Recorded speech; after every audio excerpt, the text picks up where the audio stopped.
고린도후서 5장 5절에서 10절 말씀 함께 같이 읽도록 하겠습니다.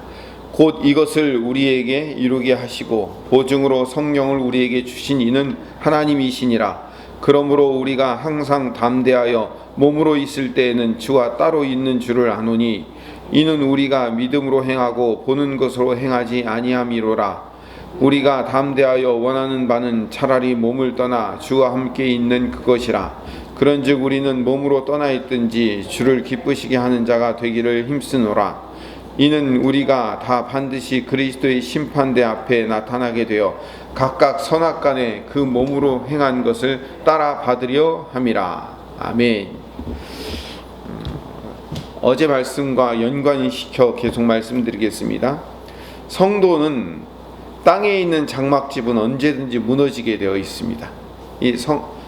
땅에 있는 장막집이라는 것은 지금 우리가 가지고 있는 이 육체를 말하는 겁니다.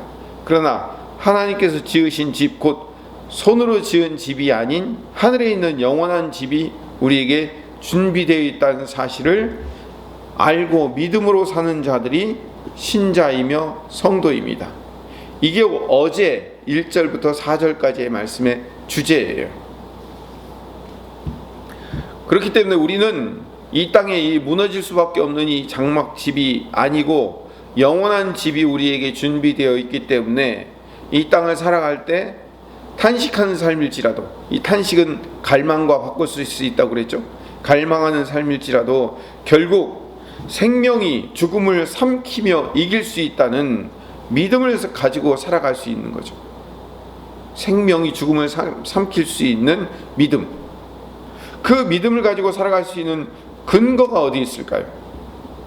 쉽게 얘기하면 우리가 부활의 소망을 가지고 그 부활의 소망에 대한 믿음의 근거는 어디로부터 나올까 이거죠.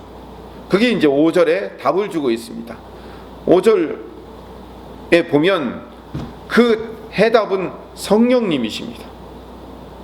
이것을 우리에게 이루게 하시고, 여기서 말하는 이것은 부활의 소망을 얘기하는 거예요. 무너진 장막집이, 이 무너질 수밖에 없는 장막집이 무너지고 하나님이 손으로 짓지 아니한 하늘에 있는 영원한 집, 부활의 몸을 준비하고 있다는 사실을 누가 보증하고 있느냐?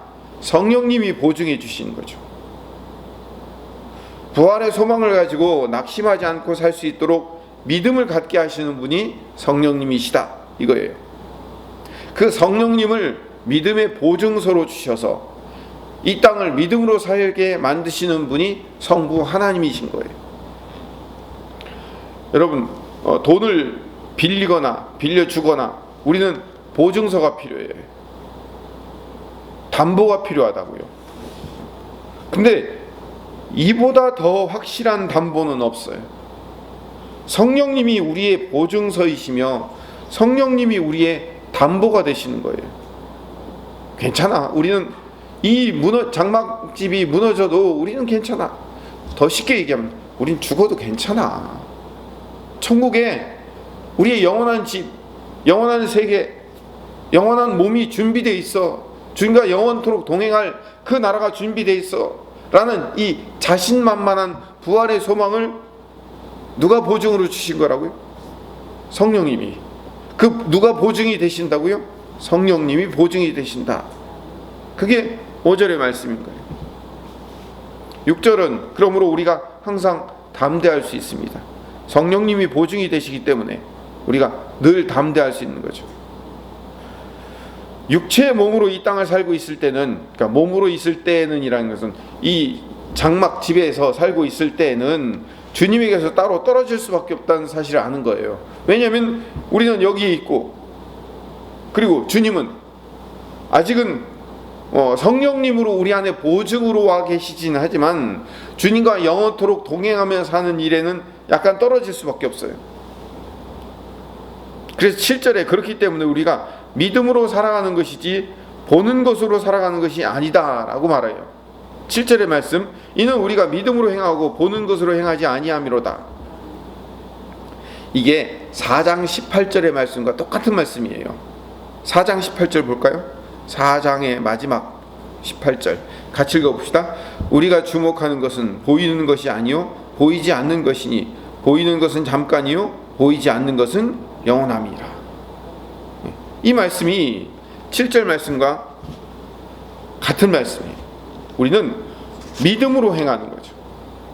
보는 것으로 행하는 것이 아니라 보이지 않는 것으로 행하는 거예요.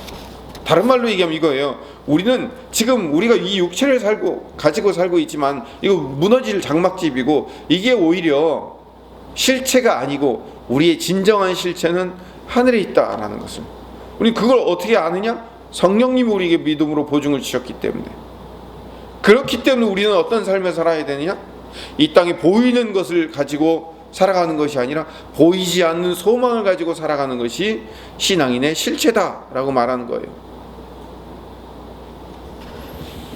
다시 반복해서 말하지만 이렇게 믿음으로 살아갈 수 있도록 하늘의 소망을 우리에게 주신 분, 그 하늘의 소망의 보증으로 세워주신 분이 성령님이시고, 그 성령님을 주신 분이 성부 하나님이다라는 것을 계속 강조하고 있는 겁니다.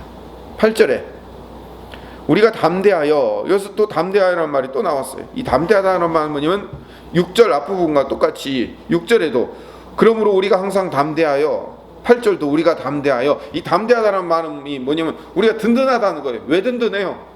성령님 우리 안에 계시잖아요. 우리가 눈으로 보는 것만 살지 않고 눈으로 보이지 않는 것을 살 수 있는 믿음이 우리 안에 있잖아요. 그러니까 우리가 담대하다는 거예요. 든든하다는 거예요. 담대하다는 말에 우리말 해석은 든든하다, 든든하다. 마음이 든든하다. 그래서 8절 우리가 담대하여 원하는 바는 차라리 몸을 떠나 주와 함께 있는 그것이라. 차라리 우리는 죽는 것이 더 나을 수 있다 이거예요. 그러니까 우리가 빨리 죽자 이런 의미가 아니에요. 힘들고 어려운 고난과 환난의 상황 속에서 죽어도 괜찮아 이거예요. 죽어도 괜찮아. 우리의 영원한 고향이 하나님 나라이며 주님과 함께 사는 삶이기 때문에. 왜요? 지금은 6절 마지막 후반부에 보세요. 몸으로 있을 때는 주와 떨어져 있지요. 몸으로 있을 때, 이 육체의 몸을 입고 있을 때는 주님과 따로 떨어져 있는데, 차라리 주와 함께 있는 편이 낫다는 얘기는 우리가 죽으면 주님과 영원토록 함께 있으니까 그게 더 좋은 거 아니냐 이 얘기예요. 자살을 방조하는 얘기가 아닙니다. 우리의 영원한 소망이 거기에 있기 때문에 여기에 집착하지 않아도 얼른 가도 괜찮지 않느냐 이런 의미를 얘기하는 거예요. 그래서 우리는 늘 나그네의 삶이라고 얘기하죠. 아브라함도, 모세도, 아브라함을 표현할 때도요, 모세를 표현할 때도 나그네라고 표현했어요. 나그네는 뭐예요? 여행객이에요. 고향이 있어요. 돌아갈 집이 있다는 거예요. 물론 잠시 여행하는 것 좋죠. 그런데 집이 좋잖아요. 집으로 돌아가는 것. 우리에게 집이 있다는 거예요. 영원한 집이. 9절에 그런즉 우리는 몸으로 이 땅에 살고 있든지 몸을 떠나 영원한 삶을 살든지, 이 말을 아주 쉽게 압축하면은 무슨 말일까요? 살든지 죽든지, 이 땅에 살고 있든지 몸을 떠나 영원한 삶을 살든지, 이거 쉽게 살든지 죽든지, 우리가 바라는 것은 주님을 기쁘시게 해드리는 삶을 사는 거예요. 온통 주님을 위해서 준비된 피조물이며 주님 때문에 창조된 존재들이기 때문에 우리는 주님 중심으로 주님을 기쁘시게 하는 삶이 우리 전부인 거예요. 10절에 부가하여 이렇게 설명합니다. 우리는 모두 그리스도의 심판대 앞에 나타나게 될 거예요. 우리는 누구나 결국 재림하실 예수 그리스도의 백보자 심판대 앞에 서게 된다는 거죠. 그리하여 각 사람은 선한 일이든지 악한 일이든지 몸으로 행한 모든 일을 따라 마땅한 보응을 받게 되는 거죠. 마땅한 보응을 받는다고 해서 착한 일 많이 하면 천국 가고 악한 일 많이 하면 지옥 가고, 그 질량을 달아가지고 우리의 천국 지옥이 정해지고 우리가 주님과 영원히 살 수 있느냐 없느냐를 그 질량을 가지고 정하는 게 아니에요. 뭘 가지고 정하는 거예요? 믿음. 우리 안에 성령님이 주신 그 믿음을 가지고 내 인생의 주인이 예수님이신가 아닌가, 이걸 가지고 결정하는 거예요. 그래서 9절에, 오늘 말씀의 핵심은 9절이에요. 우리가 주님과 같이 있어 영원한 나라를 소망하며 사는 것도 좋고 이 땅에 사는 것도 좋아요. 살든지 죽든지 우리는 늘 주님과 동행하며 주님을 기쁘시게 하는 삶이 우리의 목적이다 라고 얘기한 거예요. 근데 이 말을 고린도후서 5장 9절에서도 했지만 이 말을 빌립보서에서도 똑같이 반복하고 있어요. 빌립보서 1장 20절 21절 말씀. 나의 간절한 기대와 소망을 따라 아무 일에든지 부끄러워하지 아니하고 지금도 전과 같이 온전히 담대하여 살든지 죽든지 내 몸에서 그리스도가 존귀하게 되게 하려 하나니 이는 내가 사는 것이 그리스도니 죽는 것도 유익함이니라. 고린도후서 5장 8절에서 9절 말씀을 그대로 반복해 놨잖아요.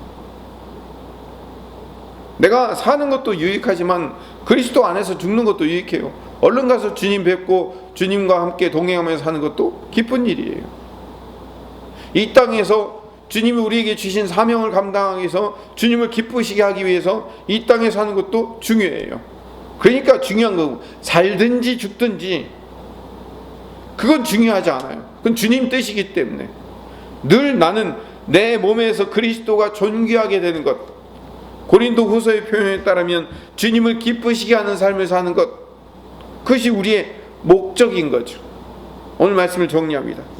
성령님을 보증으로 받은 믿음으로 사는 성도는 살든지 죽든지 주님을 기쁘시게 하는 사람이 되는 것이 신자의 목적인 거예요. 신자가 태어나고 신자가 자라고 신자가 성장하고 신자가 이 땅을 살아가는 목적이에요. 부활의 소망을 안고 살아가는 이유는 주님과 함께 있기를 바라기 때문에. 여러분, 모든 인간은요, 죽음 앞에 두려움이라는 공포가 있어요. 그렇잖아요. 어느 누구도 죽음이라는 공포를 없는 사람, 여러분, 그리스도인은 죽음에 대한 공포가 없습니까? 사도 바울이 왜 이런 얘기를 썼죠? 고린도후서 5장의 말씀과 빌립보서 1장의 말씀을 왜 썼죠? 사도 바울 자신도, 그리고 우리 모든 그리스도인들도 죽음에 대한 공포가 있기 때문에 그래요. 근데 그 공포보다 더 큰 게 뭐예요? 주님과 함께 있고 싶은 소망. 그래서 차라리 몸을 떠나 주와 함께 있는 그것이 더 복되다라고까지 얘기하는 거예요. 그 부활의 소망을 안고 살아갈 수 있는 이유는 주님과 함께 할 수 있다는 것. 천국이 왜 천국이에요? 주님과 함께 있을 수 있기 때문에 천국이잖아요. 그래서 이 땅에서도 그 주님을 기쁘시게 하는 삶을 사는 것이 성도의 본분이라는 사실을 깨닫는 거죠. 주님을 기쁘시게 하는 하루가 될 수 있도록 오늘도 함께 같이 기도하시기를 간절히 소망합니다.